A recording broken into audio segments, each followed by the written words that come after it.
Hello and welcome students, study roof में आपका स्वागत है। और हम लोग डिस्कस कर रहे थे आरआरबी, एनटीपीसी और एसएससी सीएचएसएल के मॉडल क्वेश्चंस और प्रीवियस ईयर क्वेश्चंस के बारे में, जिसमें हम अपनी शिफ्ट को देख रहे थे।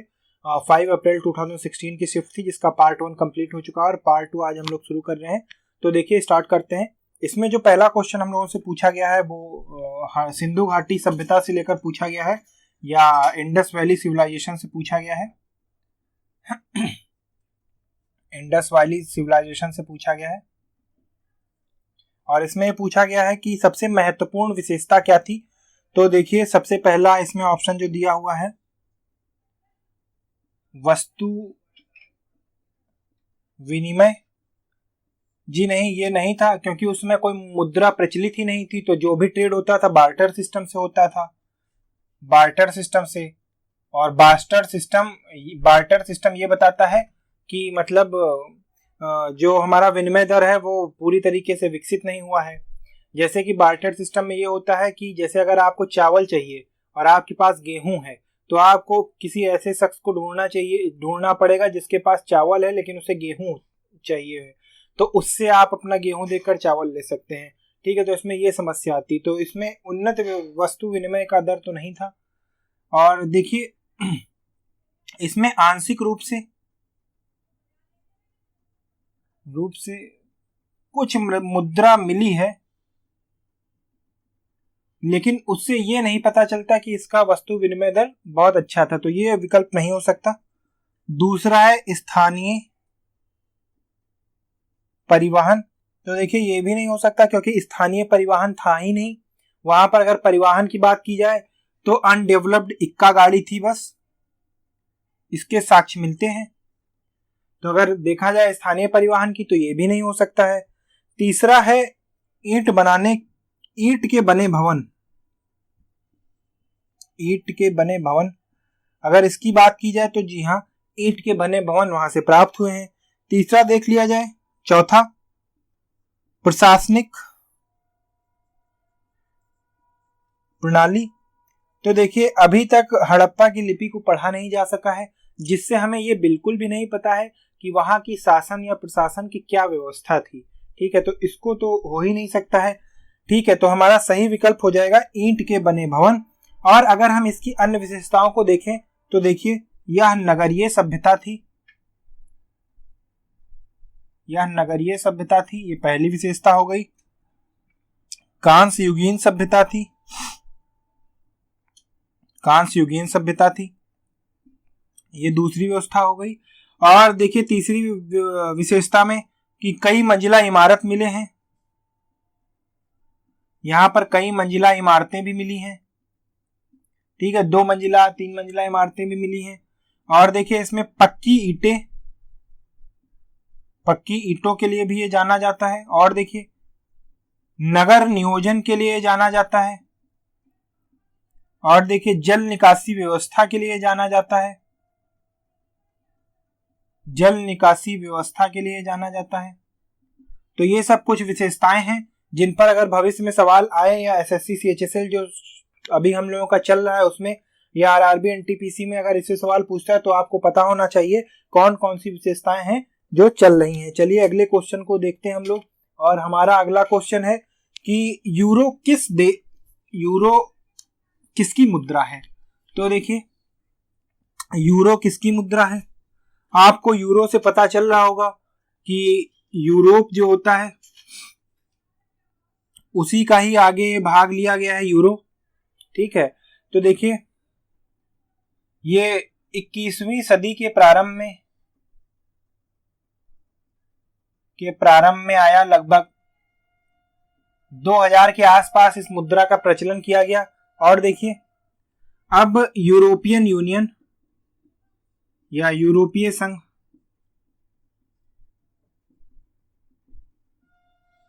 इसका प्रचलन करता है। अगर संघ की बात हम करें तो देखिए, इसमें 27 सदस्य रह गए हैं। ब्रिटेन ने 31/1/2020 को यूरोपीय संघ को छोड़ दिया है। ठीक है, तो ये 27 सदस्यों का समूह है। तो यहां से अगर देखा जाए तो हमारा सही विकल्प कौन सा हो जाएगा? सी, जो कि है ए। ये हमारा सही आंसर हो जाएगा। चलिए अगले क्वेश्चन की तरफ बढ़ते हैं। और हमारा अगला क्वेश्चन है, यहां पर आपको मैच कराना है, थोड़ा सा कॉमन सेंस यूज करना है और कॉमन सेंस यूज करके आपको मैच कराना है। यहां पर जो आपको मिलाने के लिए दिया गया है वो है समकालीन, इसके सामने मैच दिया हुआ है ऐतिहासिक, और अब पूछ रहा है कि किसका मिलान होगा प्राचीन के साथ। तो देखिए, अगर समकालीन का ऐतिहासिक है, ठीक है, समकालीन का मतलब होता है कंटेम्परेरी, या जो हमारे वजूद के साथ कोई चीज चल रही है या हमारे समकक्ष कोई चीज चल रही है, उसको कहते हैं समकालीन। और इसका उल्टा होता है देखिए ऐतिहासिक। ऐतिहासिक का मतलब है पास्ट, ठीक है। तो यहां पर देखिए उल्टा लिखा जाता है, यहां पर भी उल्टा लिखा हुआ है। तो इस हिसाब से प्राचीन का अगर उल्टा देखें तो क्या हो जाएगा? देखिए आधुनिक हो जाएगा भाई। तो इस हिसाब से आपको ये सारी चीजें करनी है, बहुत आसान है, हो जाएगा। तो यहां से हमारा विकल्प हो जाएगा बी, जो कि है सी। बहुत आराम से करना है, थोड़ा सा लॉजिक लगाएंगे, क्वेश्चन हो जाएगा, कोई प्रॉब्लम नहीं आएगी। चलिए अगले क्वेश्चन की ओर बढ़ते हैं। हमारा अगला क्वेश्चन जो है वो देखिए बहुत बढ़िया क्वेश्चन है, साइंस एंड टेक्नोलॉजी और हिस्ट्री से भी। इसमें ये कहा गया है कि वर्ल्ड वॉर 2, चलिए पहले क्वेश्चन ही पढ़ लेते हैं। द्वितीय विश्व युद्ध में शत्रुओं की पनडुब्बी की पहचान करने हो तो कौन सी तकनीक को विकसित किया गया था? तो देखिए वर्ल्ड वॉर 2 के समय सबमरीन या पनडुब्बी इसे ही कहते हैं।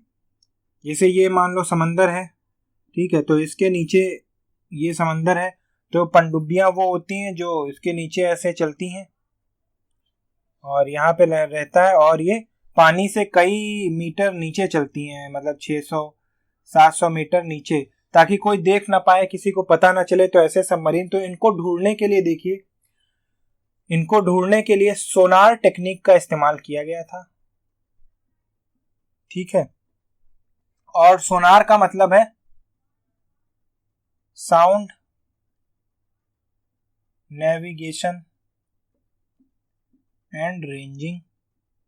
देखिए एक्चुअली होता क्या है कि यहां से किसी जहाज के द्वारा, जैसे मान लीजिए यहां पर कोई जहाज है और उसको पता लगाना है कि मेरे आसपास कोई पनडुब्बी है कि नहीं है, तो यहां पर एक एंटीना भी जहाज पे लगा होता है ऐसे, और करते क्या है, एक साउंड इंपल्स भेजा जाता है सोनिक साउंड का, और वो जाता है चारों तरफ, ऐसे जाता है। और अगर कोई ऑब्जेक्ट होता है या कोई पदार्थ होता है तो उससे टकरा कर वो वापस रिवर्स होता है इस एंटीने पे, और अगर एंटीना उसको पकड़ लेता है रिवर्स करके, जो टकरा कर जो तरंगे आती हैं, अगर एंटीना उनको पकड़ लेता है तो इसका मतलब कोई ना कोई ऑब्जेक्ट नीचे मौजूद है, जिससे हमें पता चल जाता है कि हाँ कोई ना कोई ऑब्जेक्ट मौजूद है।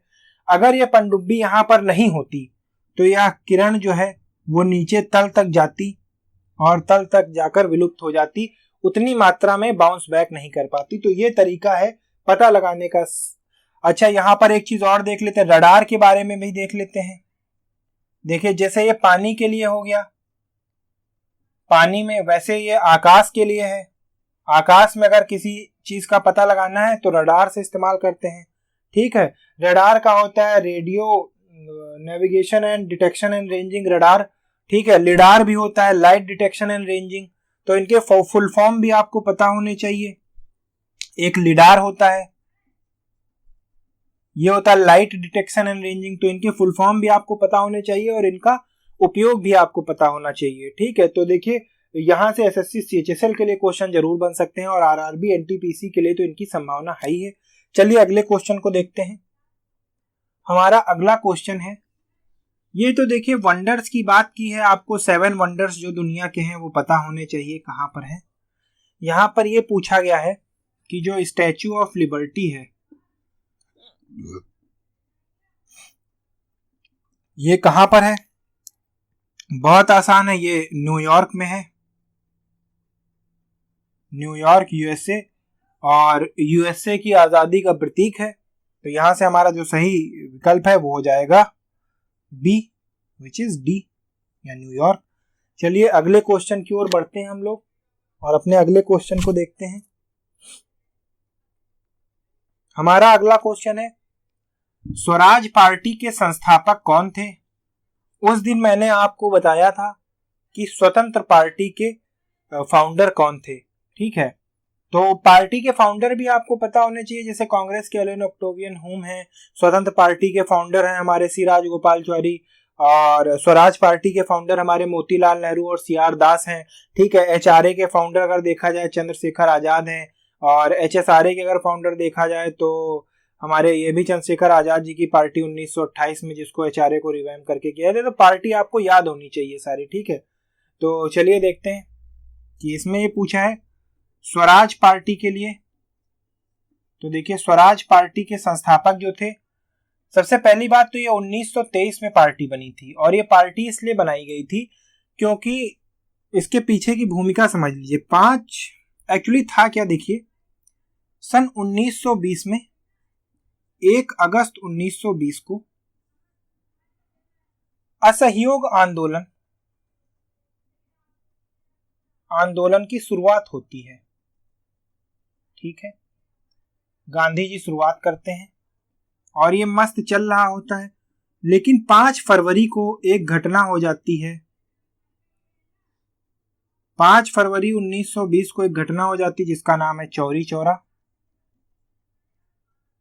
और यहाँ पर कुछ गुस्साई भीड़ ने पुलिस थाने के साथ लोगों को जला दिया था। भीड़ ने पुलिस थाने को जला दिया था, और इस हिंसक घटना से गांधी जी बड़े हृदय विदारित होकर, और उन्होंने इस घटना के बाद असहयोग आंदोलन को वापस ले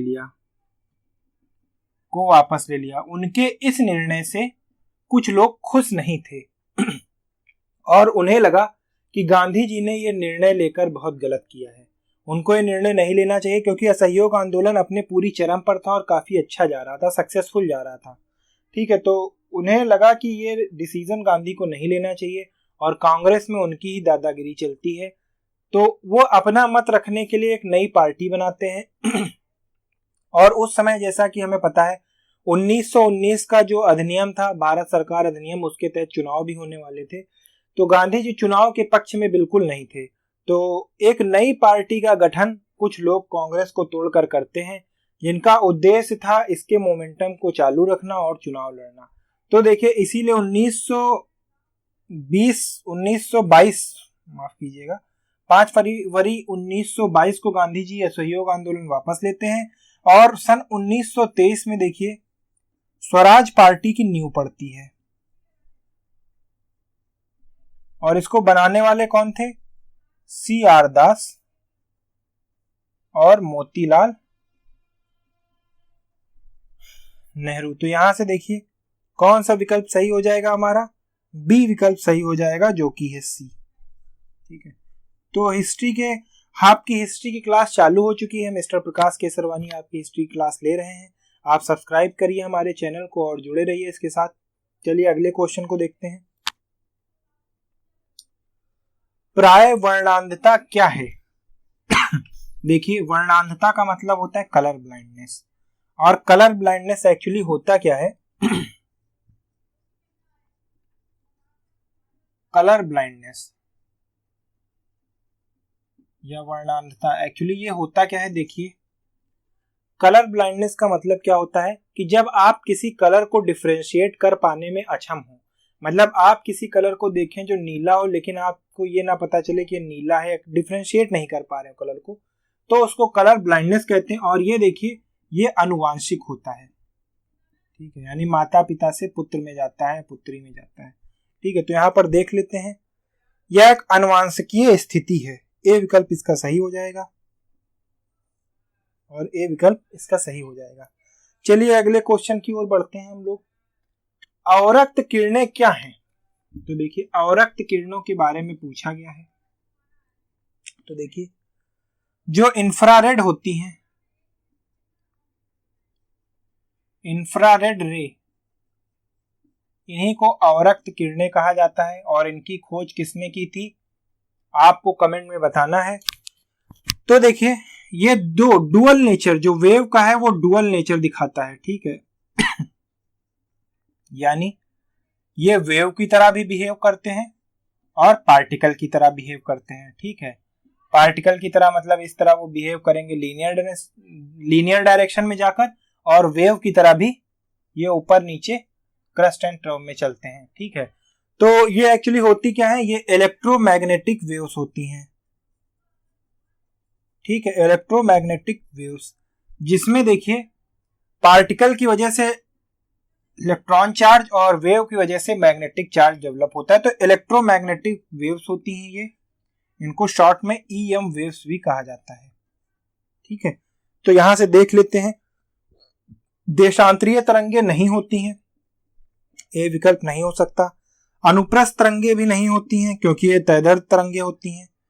सी यानी यांत्रिक तरंगे भी नहीं होती। डी है विद्युत चुंबकीय तरंग यानी इलेक्ट्रोमैग्नेटिक वेव्स। तो ये आपका सही विकल्प हो जाएगा।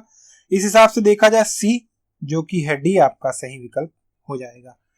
तो आज की इस प्रीवियस ईयर क्वेश्चन सीरीज में इतना ही। अगले सीरीज के लिए हम लोग अगली क्लास में मिलते हैं और डिस्कस करेंगे पूरी सीरीज को। तब तक के लिए जुड़े रहें हमारे चैनल के साथ, सब्सक्राइब करें और दोस्तों के साथ शेयर करें। Thank you for watching.